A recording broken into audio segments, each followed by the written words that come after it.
Hello, hello, hello, everyone. How is everyone doing? Welcome, welcome, welcome. Massive rally today. And also, this is why you have to tune in.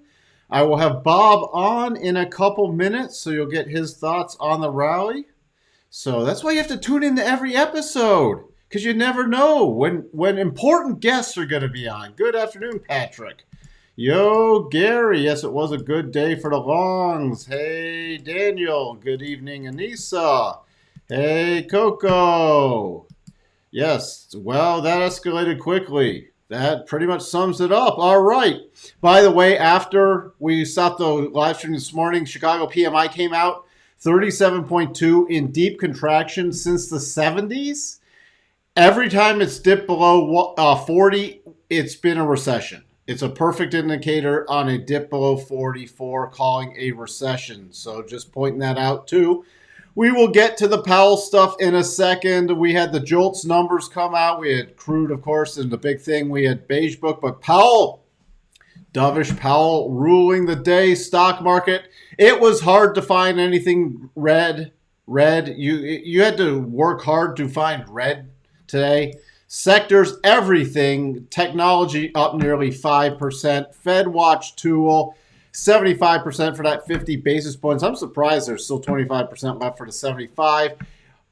It's edging up to extreme greed mode. By the way, after Snowflake and Salesforce both down after hours with earnings. Just wanted to point that out. Tomorrow morning, we got Dollar General and Kroger, two of the ones I'm paying very close attention to. So that's where we are. Are we all done now? Should we just bring on Bob and call it a day? By the way, if you are new here, please do consider subscribing. That's all I have to say with that. Here is Bob. I feel like I should be. It should be the old Johnny Carson's show. Here's Johnny. Oh, that sounds about right. Yeah, here's Bob. By the way, I just want to say if you bought the dip in November 2000, by November 2005, you were still down 37%. So you can't just buy the dip and wait 5 years and take your profits. As a matter of fact, if you bought that dip, you weren't profitable for 12 years.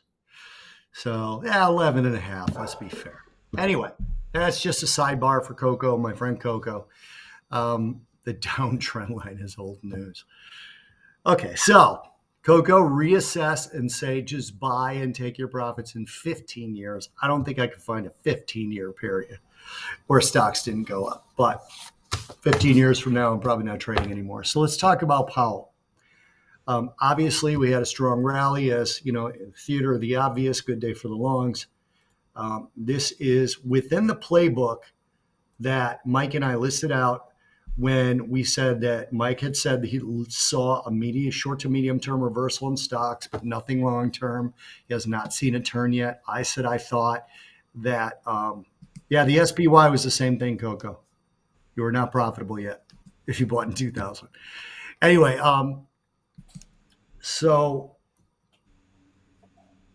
still the thesis of being up in the fourth quarter. Now, Powell today cleared the way for what I call a Fed step down. Okay, somebody else is calling it here. It's down here, Powell downshift. In an email that I just got, they called it the Powell downshift. One of the questions for Jerome Powell was, why didn't you do a shock and awe as opposed to sort of this stepped rate hike thing? And Powell made a great comment. He goes, well, I kind of think we were aggressive. I mean, they did what, 4 75 basis point rate hikes or 3? Off the top of my head, I can't think of what it is. I don't know how that's not shock and awe to people. I don't know how they say that, given that we haven't seen that kind of move since Volcker in the interest rates. But from that perspective, he did clear the way for a slowdown in the front loading of rate hikes. It was interesting to me that we saw the probability of a 50 basis point rate hike only go up about 11%. So you're still only at about 77% last time I looked. Okay. So I thought that was interesting. All right. That's number one. Number two, this whole thing about um, this being somehow extreme, and remember, I'm long the S&P, and I think the fourth quarter is going to be higher. But the idea that this is somehow bullish for stocks, that they're going to go from 75 basis points, meeting after meeting after meeting, to 50. Number one, he said that it seems appropriate to step down, and that might happen as soon as the December meeting. But he did not guarantee it by the December meeting. I still think it's going to happen. I've been in that camp since I've been on this live stream. Number one. Number two, if you look at it from the perspective of them stepping down to 50 basis points and then possibly stepping down to 25 basis points, what stock market investors don't realize yet is this is going to be the first iteration for people other than old farts like me and Mike, for them to actually see that money costs something. Like for money to actually cost to borrow is going to be new to not only a lot of investors, but a good deal of CEOs who have never seen money cost anything. People who've been CEOs for less than 15 years have really never seen money cost this much. And they're going to be shocked at what it does to their balance sheets. This is why the NASDAQ outperformed today, because short-term yields went down. The 2-10 spread still 69 basis points last time I looked. This is definitely a predictable response and the correct response by stocks in the short term. But in my view, changes absolutely nothing in the long-term picture. Nothing at all. Doesn't change a thing of what I've been saying on these live streams for quite some time now. So I wanted to point that out. Powell said, somebody asked me today, what should we be looking for in terms of specific wording from Powell? And I said, that was this morning. And I said, you should be looking for some sort of a messaging around where the terminal rate is and how long they plan to stay there. Okay. The terminal rate, he said, it doesn't matter. And I'm paraphrasing, but he said, you should stop looking at how aggressive we are and look more towards where the terminal rate is going to be and how long we're going to stay there. Okay. And I thought that was very telling, very, very telling. So that to me is the biggest sort of point of contention that I took from today, is that you have to look at this in the context of everything. He also said that the easing of inflation was only one data point. And after the last time inflation eased, it went up the next two. So be careful about thinking that this stuff is over. Okay. Coco, the dip in November, I'm looking at December. Let's see, the dip in November took the S&P close to 1321. By November of 2005, the S&P was at 1250. So you were still down 8%, Coco. I'm just saying. So I hate to do this to poor Coco because there are lots of things that took many years to recover, depending on which dip you went all in on. It took many years to even get back to break even.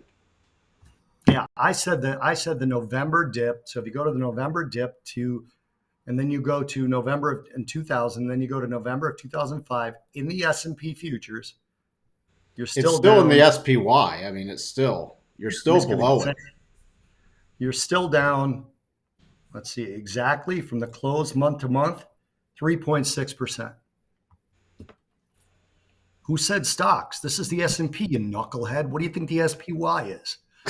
It's an ETF based off the S&P 500. If you buy the SPY, you buy stocks. You child. By the way, I love you, Coco. You know I do.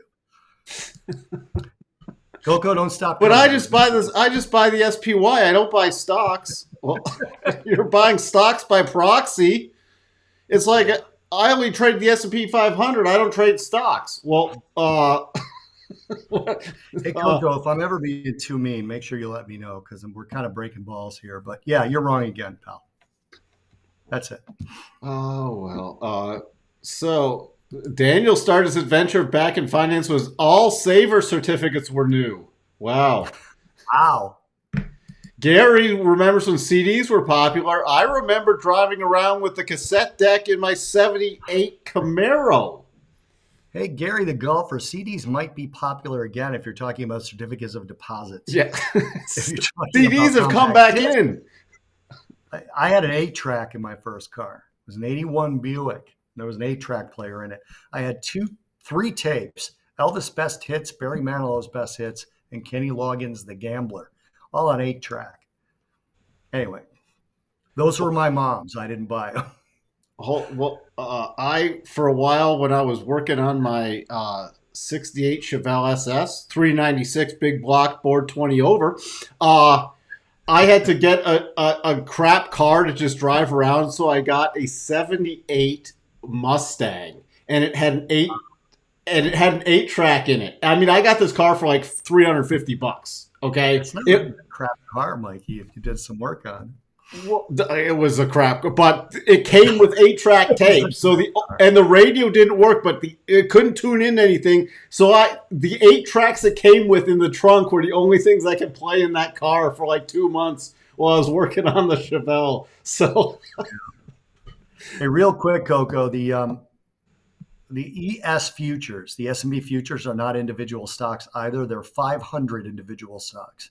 If you're involved in equity indices, you're involved in individual stocks. As a matter of fact, the SPY can be moved by 3 or 4 big stocks. Okay, they can affect the cap weighted or not. They can affect the SPY. So you own individual stocks, man. I'm sorry. Just trying to help you educate yourself, pal. Patrick had an 8-track in his 72 Challenger. Oh, do you still have that 72 Challenger? You wish you had that 72 Challenger still. They had 8 tracks in 66? No, that can't be. No. No, when did the 8-track come out? I need somebody to do a Google on that. Hey, Dad, do you remember the first time you saw an 8-track tape player? He doesn't remember. Hey, Dr. M. Well, now we're at Classic Car Channel 2. When you need the entertainment, one-stop shop, whether it's you child Coco or 8-track tapes. Oh, hold on. Gary just became my favorite member of this. I had Kiss on 8-track. Yes. Which album? Was it Destroyer? I'm gonna guess double platinum. But how many 8-tracks were with the double? It could have been Destroyer. Yeah. Destroyer was good. Yeah, could have been Kiss Alive 2. All the good stuff. I mean, come on. Ford Torino 356. It's all right. You installed it in 74. That makes sense. All right. Thank you. Sterling says they were introduced in 66. In home. Sterling always on his game, so. Home players. When were the cars introduced? When were the ones for the cars introduced? Look at Jacob. Look at this. In-dash on Ford's Mustang. Wow, there we go. I learned something new. Thank you. Look at this. All right, then we got the buzzkill from NASCAR All Out.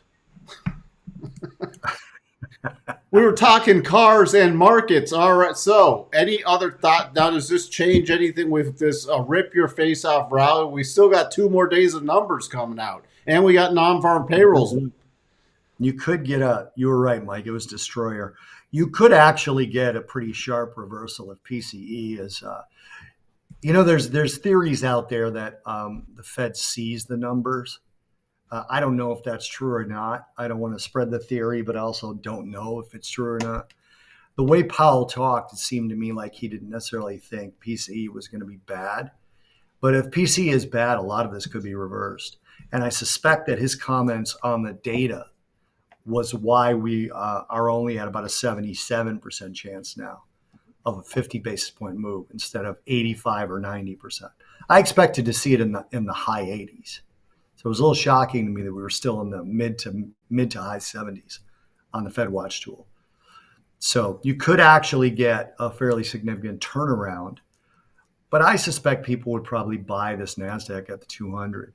That's my guess, at least for By the the S&P foreseeable. at that's the S&P. The Nasdaq's still That's well the below. S&P. The SB, yeah, the Nasdaq's still well below it. But Yep. um, So yeah, so we'll see. we shall see. All right.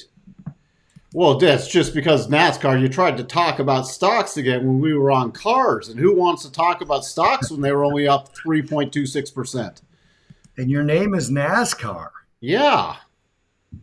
I NASCAR expected you to all say you had out. a Pontiac GTO, like a 2000.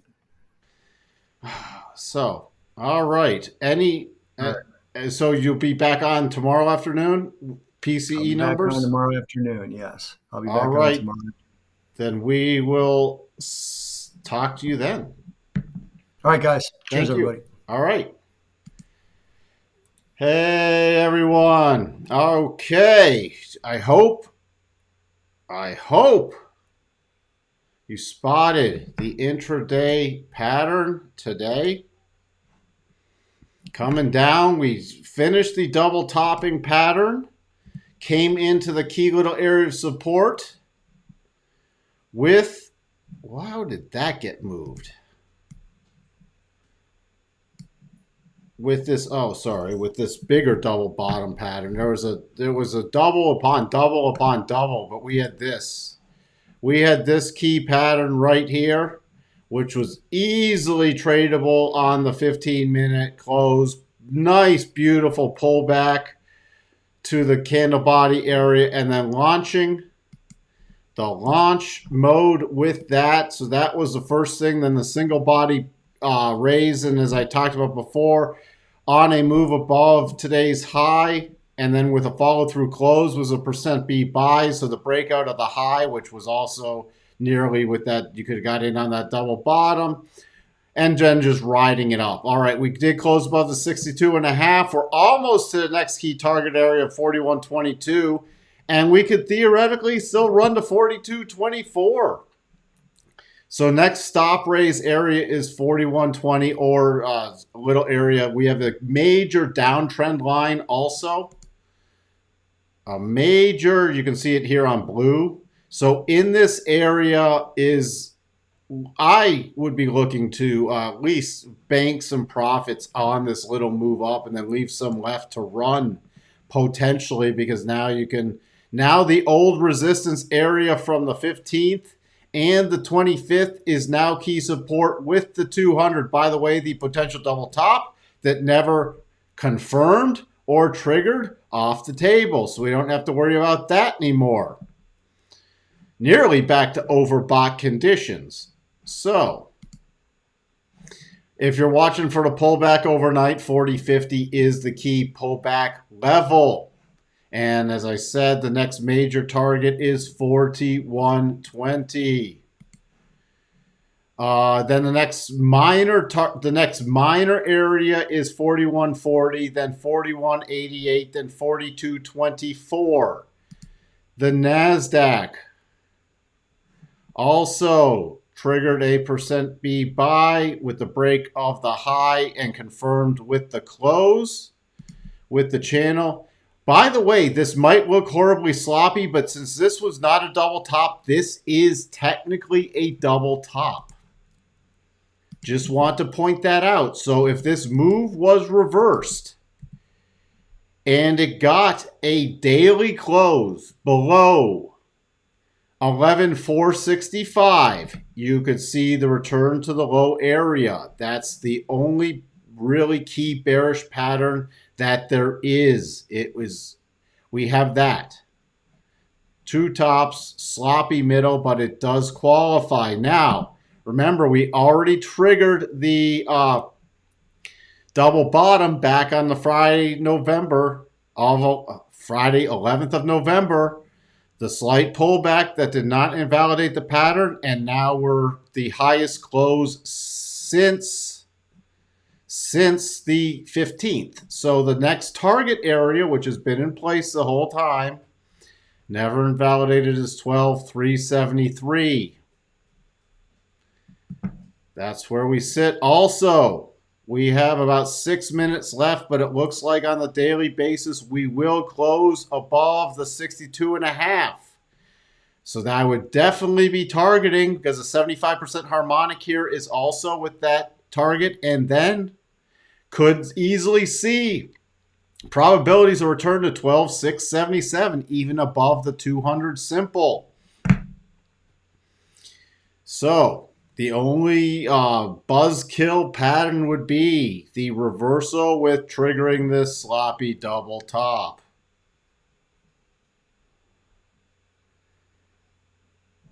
So what did I miss here? Yeah, I haven't seen Waka for a few days. Hope Waka's okay. What else did I miss? Where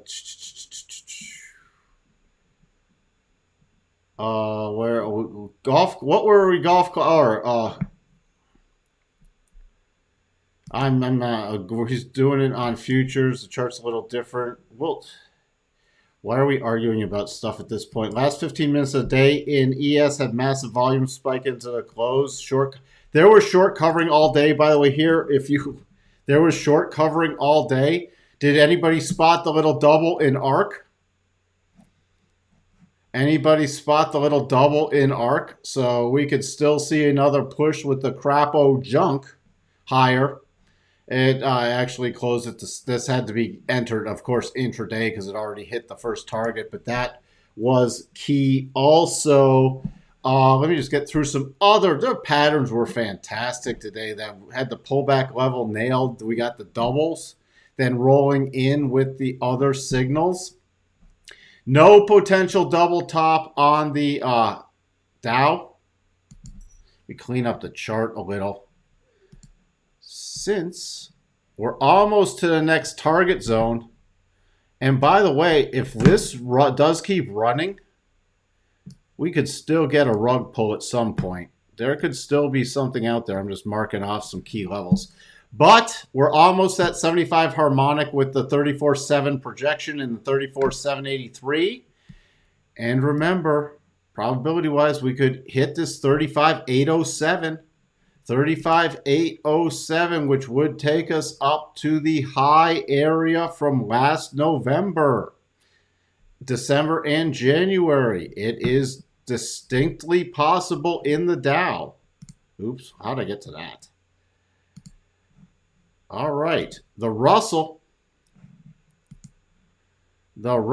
also, yeah, it's sloppy. It does technically qualify as a sloppier one with a potential double top. So the NASDAQ and the Russell are the only two that have the potential double tops. We're near the final completion pattern again for the double bottom of 1917.50. All right, and the Russell closing back above the 62.5, so the Russell could return to 1984. What was the best-selling car in 1984? I wonder. What was it? Remember the Mustang GTs? They were popular in 84. The 5-liter Mustang GTs. I wonder what the most, or was it like the Ford Taurus or something? Who remembers that was, all the rich kids in high school were running around in the Mustang 5-liter GT convertibles. 1984, baby. All right, by the way, I forgot to mention, did I pull that off? The inverse head and shoulders target also reached today, so that finally completed the inverse head and shoulders pattern. So that one's done and dusted. The DAX does have a potential double top now. Keep an eye on this with the DAX. So any of the players over in Europe, which would just potentially take it back to the bottom of the daily rotation zone. The notes, which is now, this is now a triple top invalidated, never triggered double top, but we were still in the double bottom play. now squarely through that stop reduction, almost next to the harmonic. Next target on this is still 114.12. Holding the rotation zone the whole time. Never close below the rotation zone. That's why these tools are put together. Dollar index, dollar getting smackled. Smackled, triple crackle. Triple now. Technically a triple, so that doubles off the table. So the only thing I'm watching then is if we do still close above that peak point, we are into a couple candle clear path move, and the target would be 109.25. Watching to see how it reacts with this 200 again. The VIXY has a potential double bottom. So now we have, I said I was going to be watching for the bottoming pattern. We technically have a bottoming pattern in here. That does not mean it has to trigger, but we have a nice bottoming pattern with a potential setup. So that would trigger, would take me back into short-term, very short-term bearish, watching for pullback levels. Crude, still in the rotation zone, coming up with the recent little swing high area, still watching to see if this double does trigger. By the way, gold, rotating back up. I'm still watching for a target of this 1800 area with the declining 200. There is a potential double top. So that's the only rally kill pattern in here right now, but would need a daily close back below 1719. So that's where pulling back to the prior breakout area. See here, the breakout zone we talked about the other day, never closing below the rotation zone. And there you go. Well, anybody following the copper that triggered the double from a while ago back to, the key entry point level, and this double bottom was triggered intraday on the rip your face off rally in copper. So, not that there's many copper players here. Bitcoin rallying with everything else. So now if this does break above these key highs, especially gets above about 17,526, watching for that short-term pop back to 18,500. Tesla going to the other end rotation zone. We could still eke out a little higher to fulfill the harmonics. 196 to 250. Next key area above there is 204. Keeping an eye, because now we'll find if we hit that 204 level, we'll back to the prior breakdown zone, the most recent breakdown zone, and the weekly rotation zone. The SHO Taurus. I remember the SHO Taurus. The Chevy Citation was the best-selling car in '84. Are you kidding me? Or the Cavalier. No, it's a Chevrolet Cavalier. It's the best-selling car in the U.S. in 1984. Oh, boy. Does anybody remember the Buick Grand National? That was a fun car. That was a fun car. So, and we had the SHO Taurus. Come on. Thank you for putting that in there, George. Cash S&P from low to day is same measured move as August rally. There we go. Is that inverse head and shoulders on Tesla? There's not a lot of uniformity in the shoulders. They're very mismatched shoulders. So it's of the lower probability variety. Because this shoulder, this one's a big, deep shoulder. This one's a little one. I will put up the targets for the Tesla bulls. Or to utilize, for counter trend stuff. There's your targets. It is slightly lower probability, though, so do keep that in mind. So the first target's right between the 87.5 and 100. The next one's just above that 204 breakdown zone. All right. What a day. That's why it's helpful to learn some tools and techniques. I'm just checking in on Salesforce again. Sterling put the numbers in. It was a beat, but isn't the CEO stepping down? I think that's what it's reacting to. Or if they gave any other guidance. I think I saw something just before the live stream that the CEO, am I getting that right for Salesforce? Could somebody double check me on there? But that is a gap down. And my favorite company name, Snowflake. Snowflake,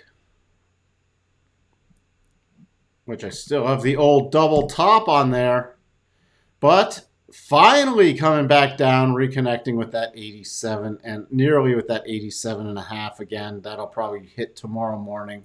That's a company I don't want to be involved in. Let's see.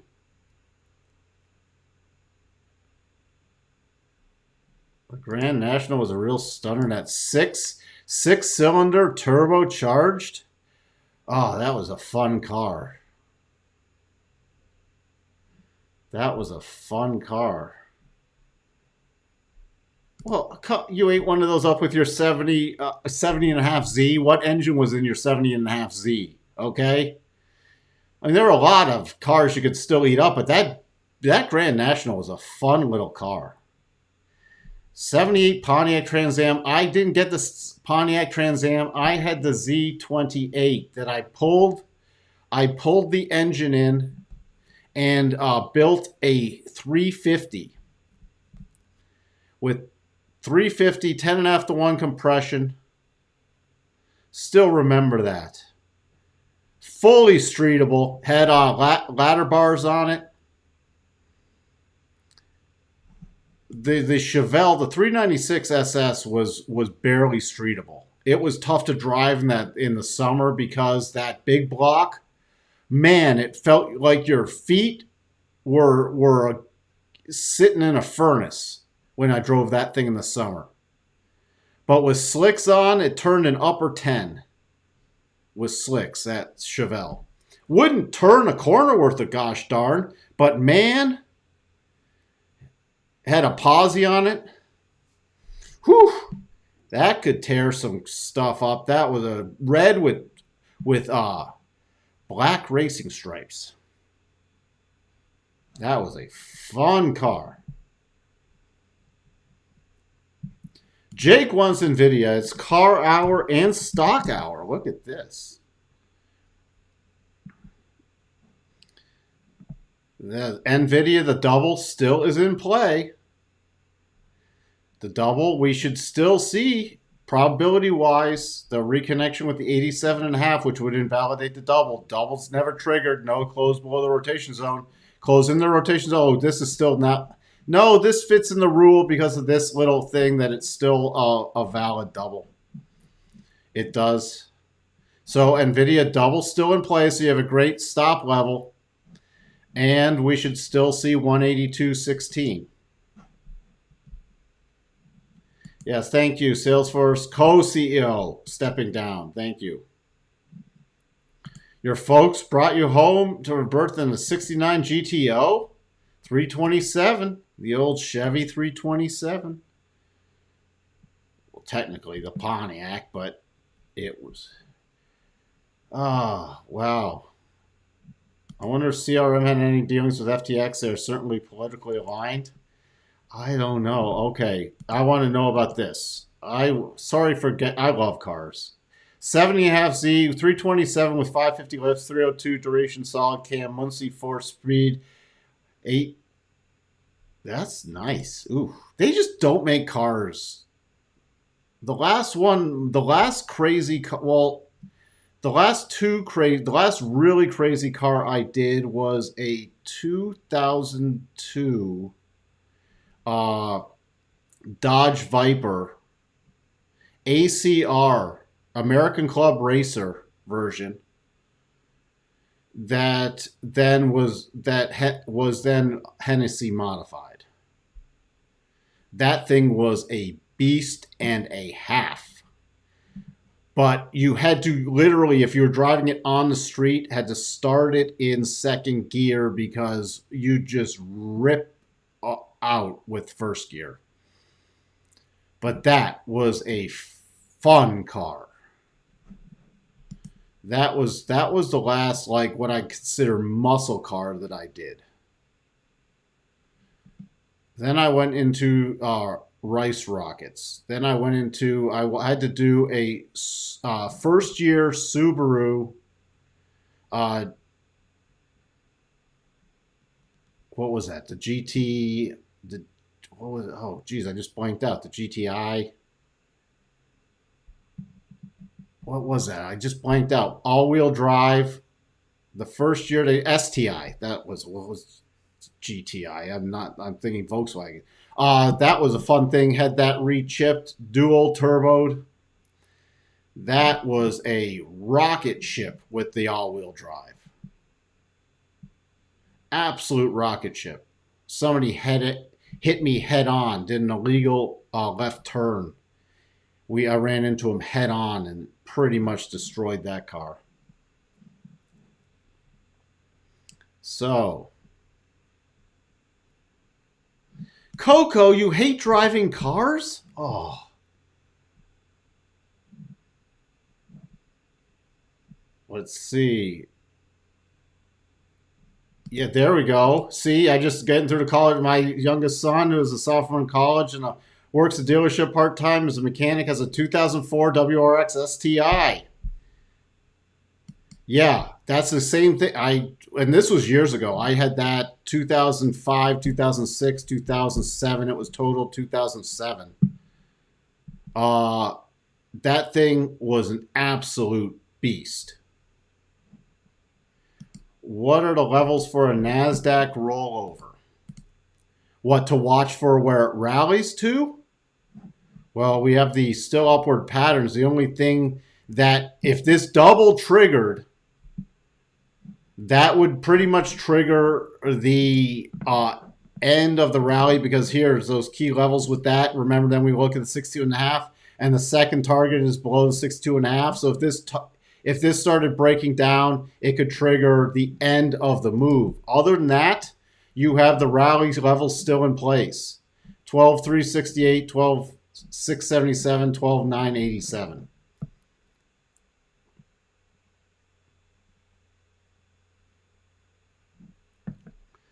How can one trade this stupid market? You have to trade it tactically. It's not a buy and hold market. Not a buy and hold. Dave drives an 11 WRX. There. Yeah, look at that.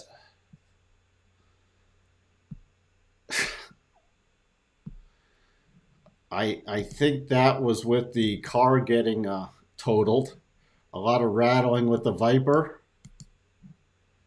Corvette C6. I still want to do a Corvette at some point.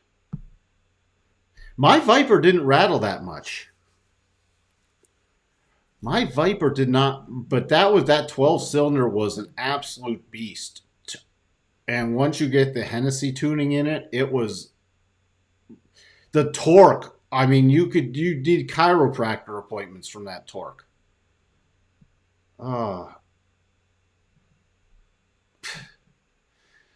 Don't get us started on muscle performance cars or the dead. Sunshine Daydream. There we go. I was short and was going well until Uncle Powell destroyed it.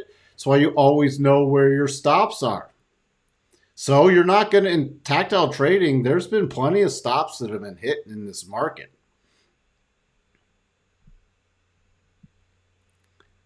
Let's see. Green New Deal is ending our big cars. Oh boy. F250 Power Stroke 7.3. That's got some decent torque to it.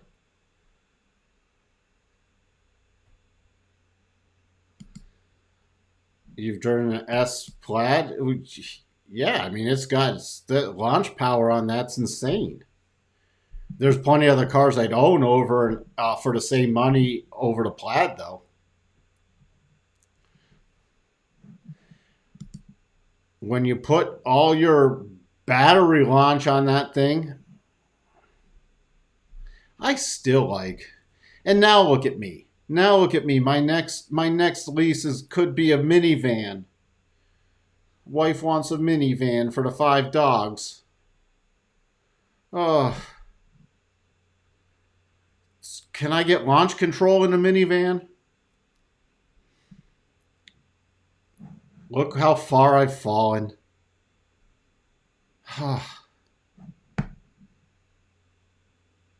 So that's where we sit. Anything else interesting? Apple, we broke down this morning and then had the strong reversal and filling the gap. So this was a little quick reversal move there. Looks like the probabilities in that one won't work, but bouncing off the 62.5. Closes above here. I'm back to targeting the 200. I think that's about it. We've covered a lot of ground today. We had Bob on. We've had some get a forerunner instead.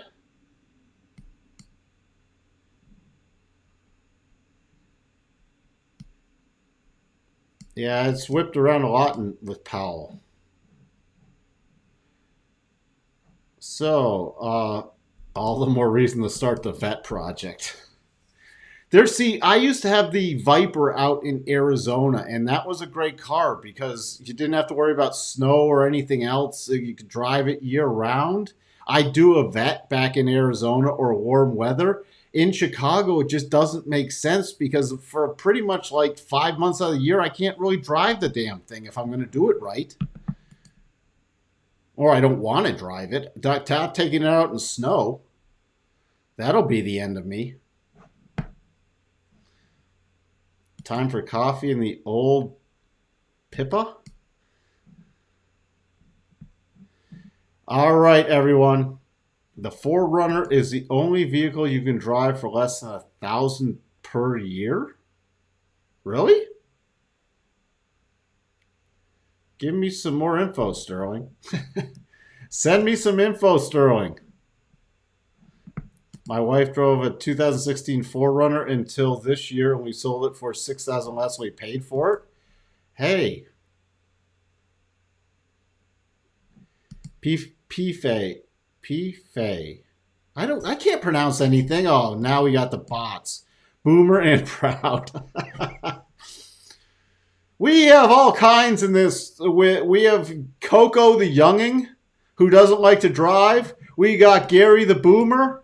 And we got everybody in between. We got this. Look at the viewership of this channel. With that, I will be back tomorrow morning. I did not go over the numbers. Hold on. Don't leave just yet. I almost blew it. We have 730. We have the core we have PCE numbers. Anything that could potentially throw a damper on the rally, I don't know how it would unless it's an absurd miss. But you have to be aware of 730 numbers coming out. Then we got more Fed speaky right at the open. We have the global manufacturing PMI final numbers. Forecast is still coming contraction. We have, and that's at 15 minutes after the open. We have ISM manufacturing PMI at 9 o'clock, so 30 minutes after the open. Forecast to come in at contraction. And then we have bar speaky to end the day. So just do not get caught off guard at 7:30. With that, everyone have a fun-filled evening. And we have potholes galore in Chicago. That'll do in any sports car. Okay, talk to everyone tomorrow. If you would, leave some comments and like the video. Let's see if we can get some more traction with this one, and I'll talk to everyone later. Bye for now.